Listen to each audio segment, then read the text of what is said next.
तसं तर मम्मी 2 दिवसांसाठी राहायला आली होती, पण तिला मी आठवडाभर ठेवून घेतलं आणि आता गावी गाडी सगळ्यांना दाखवायची होती आणि मम्मीलासुद्धा सोडायचं होतं, म्हणून आम्ही निघालो होतो. सोबत माझ्या मावशींची मुलगीसुद्धा आली होती, तिला गावी सोडायचं होतं. माझं माहेर आणि माझ्या मामांचं गाव एकच आहे. मामा शेतामध्ये राहतो, तिथे घर बांधलेलं आहे. आता ही सगळी जी पोती दिसत आहेत ना, ती भाताची आहेत. माझा मामा शेती करतो. तर इथे जेवण मामीने बनवून ठेवलं होतं, आम्ही जेवलं. राजनंदिनी इतकी हसते, कारण मम्मीचं इथे जोक चालू होता आणि सगळेच हसत होते. ते ऐकून राजनंदिनी हसत होती.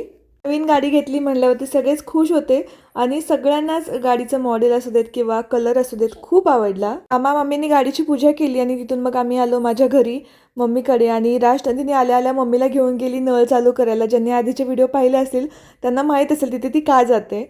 त्यानंतर इथे विनूने सुद्धा गाडीची पूजा केली आणि मग आम्ही मावशीकडे आलो. लास्ट काही व्लॉग्समध्ये तुम्ही पाहिलं असेल, राजनंदिनी मावशीकडे आल्यावरती त्या मांजरासोबत किती खेळत होती आणि आजही तिचं हेच चालू होतं. तिला अजिबातच सोडत नव्हती ती. राजनंदिनीला मांजरासोबत खेळायचं होतं, पण ते मांजर तिला बघून भिवून पळूनच जात होतं. त्यानंतर इथे मावशीने सुद्धा पूजा केली आणि मग आम्ही आमच्या परतीच्या प्रवासासाठी निघालो.